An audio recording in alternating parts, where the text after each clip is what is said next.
ओम शांति। आज हम सुनते हैं 15 दिसंबर के ईश्वरीय महावाक्य। आज के महावाक्यों से कुछ मुख्य पॉइंट सुनते हैं। बाबा ने आज कहा, इस ड्रामा के अंदर हर एक एक्टर का, हर एक आत्मा का अलग अलग पार्ट फिक्स है। जब इस संसार में सभी आत्माओं पर भीड़ पड़ती है, तब परमात्मा सहज राजयोग सिखाकर सदा सुखी बनाते हैं। बाबा कहते हैं, पुरानी दुनिया को नया बनाना सिर्फ एक मेरा ही काम है। बाबा कहते, मैं तुम्हारा ज्ञान रत्नों से श्रृंगार कर मैं तुम्हें लक्ष्मी नारायण को वरनी लायक बनाता हूँ, लेकिन तुम्हें यहाँ परहेज रखनी है। जो मात पिता की श्रीमत पर चलेंगे तो उन्हें सुख घनेरे मिलेंगे। अपने को आत्मा समझ मेरे से योग लगाओ तो विक्रम विनाश होंगे और मेरे धाम आ जाएंगे। लास्ट में बाबा ने बोला, ददीची ऋषि के समान अपनी हड्डियां सेवा में लगाते या विकारों को वश करते कर्म जीत बनना है। ददीची ऋषि समान सेवा करते विकारों पर विजय प्राप्त कर जगत जीत बनना है। अब सुनते हैं विस्तार से बाबा के महावाक्य। मीठे बच्चे, यह बना बनाया अनादि ड्रामा है। इस ड्रामा में हर एक एक्टर की एक्ट फिक्स है। मोक्ष किसी को भी नहीं मिल सकता। आज प्रश्न पूछते हैं बाबा, शिव बाबा अशरीरी है, वह शरीर में किस लिए आते हैं? कौन सा काम करते हैं और कौन सा नहीं करते? बाबा ने उत्तर बताया। बाबा कहते, बच्चे, मैं इस शरीर में तुम्हें सिर्फ मुरली सुनाने आता हूँ। मैं मुरली सुनाने का ही काम करता हूँ। मैं खाने पीने के लिए नहीं आता हूँ। मैं आया हूँ तुम्हें नई राजधानी देने। बाकी स्वाद तो इनकी आत्मा लेती है, यानी ब्रह्मा बाबा की आत्मा ये स्वाद लेती है। शिव बाबा तो खाते नहीं है। गीत है आज का, छोड़ भी दे आकाश सिंहासन, अब धरती पर आ जाओ। ओम शांति। गीत बजाए ही वह जाते हैं जिसमें अपना कोई तैलुक हो। आकाश में कोई तख्त नहीं है। आकाश इस पोलार को कहा जाता है। बाकी आकाश तत्व में तो तख्त नहीं है। ना परम पिता परमात्मा इस आकाश में तख्त पर रहता है। बाप बच्चों को समझाते हैं, हम परम पिता परमात्मा और तुम बच्चे जो आत्माएं हो, दोनों इस सूर्य चांद सितारों से पार उस पार रहते हैं। उसको मूल वतन कहा जाता है। जैसे यहाँ आकाश में सूर्य चांद सितारे हैं, वैसे ही हूबहू झाड़ के मुआफिक महतत्व में भी आत्माएं रहती हैं। जैसे सितारे आकाश पर खड़े हैं, कोई चीज पर आधार नहीं है। अहम आत्माएं और परमात्मा बाप हम सब रहने वाले महतत्व में हैं। स्टार मुआफिक ही हैं। ज्ञान सूर्य, ज्ञान चंद्रमा, ज्ञान सितारे। अब यह तो समझाया है, जब जब भीड़ पड़ती है, दुख होता है, तब मैं आता हूँ। पुराने को नया बनाना है जरूर। पुरानी में ही भीड़ होती है। कलयुग में है दुख की भीड़। स्वर्ग में तो सुख ही सुख है। फिर से मुझे आकर सहज ज्ञान, सहज राजयोग सिखलाना होता है। सब बुलाते हैं कि आओ। कृष्ण के लिए नहीं कहते कि सिंहासन छोड़कर आ जाओ। कृष्ण के लिए सिंहासन अक्षर शोभता नहीं। वह तो प्रिंस थे ना। सिंहासन तब कहें जब राजगद्दी मिले। हाँ, छोटे बच्चे को बाप गोद में व बाजू में बिठा सकते हैं। तो बाप समझाते हैं, आत्माएं मूल वतन में स्टार मुआफिक हैं, फिर वहाँ से नंबरवार आती रहती हैं। दिखाते हैं ना, स्टार कैसे गिरते हैं, वहां से भी आत्माएं आकर सीधा गर्भ में जाती हैं। यह अच्छी रीति नोट करो, हर एक आत्मा को सतो रजो तमो से पास करना है। जैसे पहले लक्ष्मी नारायण आएंगे तो उनको सतो रजो अवस्था से पास होते पुनर्जन्म लेते लेते फिर तमो प्रधान अवस्था को पाना ही है। हर एक का ऐसे है, वापस जा नहीं सकते। इब्राहिम बुद्ध आते हैं, उनको भी सतो रजो तमो अवस्था से पास करना है। पुनर्जन्म लेना ही पड़ता है धर्म पिताओं को भी। द्वापर में धर्म स्थापक आते हैं, वहां से पुनर्जन्म होता है। फिर तमो प्रधान बनना है। अब उनकी सदगति कौन करे? सदगति दाता तो एक ही शिव है। कहते हैं सबकी सदगति करने मुझे आना पड़ता है। मेरे जैसा काम और कोई कर नहीं सकता। मैं देवी देवता धर्म भी स्थापन करता हूँ, तुमको राजयोग सिखा रहा हूँ। बाबा कहते गति सदगति दाता तो मैं ही हूँ। अब तुम प्योर बन जाते हो, तब फिर मैं तुमको वापस लेके जाता हूँ, तुम्हारी भी सदगति करता हूँ। तुम्हारे साथ जो अनेक धर्म वाले हैं, उनके धर्म स्थापकों सहित सबका उद्धार करता हूँ। तुमको ज्ञान से श्रृंगार कर स्वर्ग के मालिक लक्ष्मी अथवा नारायण को वरने लायक भी बनाता हूँ। फिर तुमको वापस ले जाता हूँ, सबको पहले मुक्ति धाम भेज देता हूँ। सबका सदगति दाता भी हूँ। दूसरे धर्म स्थापक जो आते हैं वह सदगति नहीं करते, वह सिर्फ अपना धर्म स्थापन कर अपनी उनकी वृद्धि करने लग पड़ेंगे। अपने धर्म में पुनर्जन्म लेते सतो रजो तमो से पास करेंगे। अभी सब तमो प्रधान है संसार में सभी आत्माएं। अब इनको पावन सतो प्रधान कौन बनाए? बाप खुद बैठ बच्चों को समझाते हैं। भगवान आकर सबकी सदगति भी करते हैं, भारत को स्वर्ग भी बनाते हैं, जीवन मुक्ति के लिए राजयोग सिखाते हैं। इसलिए बाप की इतनी महिमा है। गीता है सर्वशास्त्रमय शिरोमणि, परंतु कृष्ण का नाम लिख देने से भगवान को भूल गए हैं। भगवान तो सबका सदगति दाता है, इसलिए गीता सब धर्म वालों के लिए धर्म शास्त्र है। सबको इसे मानना पड़े। सदगति का शास्त्र और कोई है नहीं, सदगति देने वाला है ही एक, उनकी ही गीता है। तुम बच्चों को सदगति का ज्ञान दे रहे हैं। गीता में शिव का नाम होता तो सब धर्म वालों का यह शास्त्र होता। बाप सबको कहते हैं अपने को आत्मा समझ मेरे साथ योग लगाओ तो विक्रम विनाश होंगे और तुम मेरे धाम आ जाएंगे।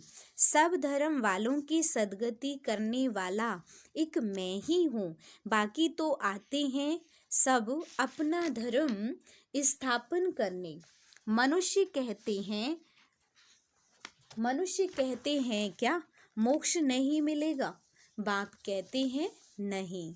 जो भी सब आत्माएं हैं, सबका पार्ट ड्रामा में फिक्स है, किसकी एक्ट बदल नहीं सकती। हर एक की पूरी एक्ट का अनादि ड्रामा बना हुआ है। ड्रामा अनादि है, उसका आदि मध्य अंत नहीं है। सृष्टि की आदि सतयुग को कहा जाता और अंत कलयुग को कहा जाता है। बाकी ड्रामा का आदि अंत नहीं है। ड्रामा कब बना यह नहीं कह सकते, यह प्रश्न उठ नहीं सकता। बाबा ने समझाया है कि जो भी शास्त्र हैं उनसे हर एक ने आकर अपना धर्म स्थापन किया है, सदगति नहीं की है। उन्होंने तो धर्म स्थापन किया, उनके पीछे वृद्धि होती गई। कितनी कितनी गुह्य पॉइंट्स हैं। ऐसे निबंध लिखने जैसे हैं। यहाँ गपोड़े की बात नहीं, हार जीत का यह ड्रामा है। सतयुग में परमात्मा को याद करने की दरकार नहीं। परमात्मा को याद करें तो फिर यह बातें भी समझें कि हम ब्राह्मणों को उसने रचा है। तुमको तो सम्मुख बतलाते हैं कि मैं रचता हूँ। यह ब्राह्मणों की नई दुनिया है संगम युग की। चोटी को तो कोई नहीं जानते, विराट रूप बनाते हैं, उसमें देवता क्षत्रिय वैश्य शूद्र दिखाते हैं। ब्राह्मणों को भूल गए हैं, सतयुग में देवताएं, कलयुग में शूद्र। संगम युगी ब्राह्मणों को जानते नहीं, यह राज बाबा आकर के समझाते हैं। बाबा कहते हैं पवित्रता बिगर कभी धारणा हो नहीं सकती है। बाबा समझाते हैं कितने ढेर वेद शास्त्र हैं, परिक्रमा दिलाते हैं, मंदिरों से चित्र निकाल परिक्रमा दिलाए फिर वापस मंदिर में ले जाते हैं। बाबा अनुभवी हैं, शास्त्रों से गाड़ी भरकर परिक्रमा देते हैं। ऐसे ही फिर देवताओं के चित्र भी गाड़ी में रखकर परिक्रमा दिलाते हैं। यह सब है भक्ति मार्ग। तुम हो शिव शक्तियाँ, तुम सारे विश्व की सद्गति करती हो, परंतु यह कोई जानते नहीं कि देलवाड़ा मंदिर हूबहू इन्हों का यादगार है। ऐसा मंदिर कहीं नहीं है। जगदम्बा है, शिव बाबा भी है, शक्तियों का चबूतरा भी बना हुआ है। भक्ति मार्ग में फिर से ऐसे मंदिर बनेंगे, फिर विनाश होगा तो यह सब खत्म हो जाएगा। सतयुग में कोई मंदिर होता नहीं, यह सब भक्ति मार्ग का विस्तार है। ज्ञान में तो चुप रहना है, एक शिव बाबा को याद करना है। शिव बाबा को भूल औरों को याद करेंगे तो अंत में फेल हो जाएंगे। फेल नहीं होना है। मनुष्य मरते हैं तो उनको कहते हैं अब राम राम कहो, परंतु याद आता नहीं है, फिर भी गाया जाता है अंत काल जो नारायण सिमरे। अंत काल जो नारायण सिमरे, वलवल योनि नारायण अवतरे। बात तो ये अभी की इस समय की है। भंबोर को आग तो लगनी ही है। अंत काल जो नारायण सिमरे, बरोबर अब तुम समझते हो हम नारायण व लक्ष्मी को वरेंगे, स्वर्ग के लिए तैयार हो रहे हो। बाबा बिगर यह ज्ञान कोई दे नहीं सकते। यह बाबा भी कहते हैं कि अब हमको शिव बाबा ने बताया है। इनको शक्ति सेना व पांडव सेना कहा जाता है। पांडव नाम है महारथियों पर, शक्तियों की फिर शेर पर सवारी दिखाते हैं। बाप कहते हैं जैसे कल्प पहले सहज राजयोग सिखाया था, हूबहू इसी प्रकार सिखा रहा हूँ। जो भी एक्ट चलती है कल्प कल्प वही चलेगी, इनमें फर्क नहीं पड़ सकता। फिर कल्प कल्प यह पाठ चलेगा। बाबा कहते हैं तुमको गोये गोये बातें सुनाता हूँ, पीछे क्या होने वाला है सो तो फिर पीछे सुनाएंगे ना। अभी सब सुना दूँ तो क्या बस वापस चला जाऊँ? अंत तक नई पॉइंट सुनाते रहेंगे। हम गीता की महिमा बहुत करते हैं, परंतु उस गीता व महाभारत में तो हिंसक लड़ाई आदि दिखा दी है। अब लड़ाई तो है नहीं, तुम्हारी तो है योग बल की बात। अहिंसा का अर्थ कोई भी नहीं जानते, सिर्फ स्त्री को नरक का द्वार कह दिया है। वास्तव में नरक का द्वार तो दोनों हैं। अब उनको फिर स्वर्ग का द्वार कौन बनाए? वह तो भगवान की ही ताकत है। यह गीत बाबा ने बनवाए हैं, फिर बनवाने वालों ने कोई ने ठीक बनाया है, बनाने वालों ने कोई ने ठीक बनाया है और कोई ने रोंग बनाया है, मिक्स कर दिया है। रात की राही थक मत जाना, ऐसे ऐसे गीत भी जैसे बनवाए हैं मैंने। तो यहाँ की बातें और हैं, गौशाला भी है, वनवास भी है, परंतु अर्थ नहीं समझते। हमने किसको भगाया क्या? किसको कभी कहा था कि कराची में ले चले आना? पूछो इन शक्तियों से, दादियों दीदियों से। ये ड्रामा में पार्ट था, जिन पर सितम हुए तो चले आए। तो राइट क्या है वह बाप बेट अब बतलाते हैं। शास्त्रों में तो जो लिखा है वह है भक्ति मार्ग, उनसे तो मेरे से मिल नहीं सकते, मेरे पास आ नहीं सकते। ये गीता में भी साफ कहा है कि मुझे तुम जप तप दान पुण्य शास्त्र आदि से प्राप्त नहीं कर सकते हो। बाबा कहते मुझे तो गाइड बन यहाँ आना पड़ता है। बाबा कहते हैं ऐसा तन क्यों नहीं लिया जो गृहस्थी ना हो। अरे मुझे तो गृहस्थी के तन में ही आकर उनको ज्ञान देना है। ये दुनिया में कहते हैं उनके ही 84 जन्म बताता हूँ। तो कितनी गुह्य बातें हैं। यह नए धर्म के लिए नई बातें, ज्ञान भी नया है। बाप कहते हैं कल्प कल्प मैं यह ज्ञान सुनाता हूँ और कोई ऐसे कभी नहीं कहेंगे कि मैं कल्प कल्प धर्म स्थापन करने आता हूँ। लक्ष्मी नारायण दोनों नहीं कहेंगे कि हम फिर से राजाई करने आए हैं। वहाँ यह ज्ञान ही प्राय लोप हो जाता है। शास्त्र तो बाद में अनेक बना दिए हैं। हम ब्राह्मणों के लिए एक ही गीता है। धर्म भी स्थापन करता हूँ और सदगति भी सबकी करता हूँ। डबल काम हुआ ना। अब हम जो सुनाते हैं वे राइट है या उन्हों का राइट है, सो तो तुम जानते हो मैं कौन हूँ। मैं ट्रुथ हूँ। मैं कोई वेद शास्त्र नहीं सुनाता हूँ। भल इसने पढ़े तो बहुत हैं परंतु वे सुनाते थोड़े ही है। बाबा दादा की बात कर रहे हैं कि इन्होंने भी बहुत वेद शास्त्र पढ़े हैं जिनके तन में आए, लेकिन वो कुछ सुनाते थोड़े ही है। यह तो शिव बाबा नई नई बातें इनके तन में आकर के हमको सुनाते, वह तो अशरीरी हैं। सिर्फ यह मुरली सुनाने का काम करने आते हैं, ना कि खाने पीने आते हैं। मैं तो आया ही हूँ तुम बच्चों को फिर से राजधानी देने। स्वाद इनकी आत्मा लेती है। हर एक का धर्म अलग है, उन्हें अपना धर्म शास्त्र पढ़ना है। यहाँ तो ढेर शास्त्र पढ़ते रहते हैं, सार कुछ भी नहीं है। जितना पढ़ते रहते असार संसार होता जाता है। तमो प्रधान बनना ही है। पहले पहले सृष्टि में तुम आए हो। तुम ब्राह्मणों ने मात पिता से जन्म लिया है। उस तरफ है आसुरी कुटुंब, यहाँ है ईश्वरीय कुटुंब। फिर जाकर दैवी गोद लेंगे, स्वर्ग के मालिक बनेंगे। मात पिता की मत पर चलेंगे तो स्वर्ग के सुख घनेरे मिलेंगे। बाकी रुद्र ज्ञान यज्ञ में विघ्न तो जरूर पड़ेंगे।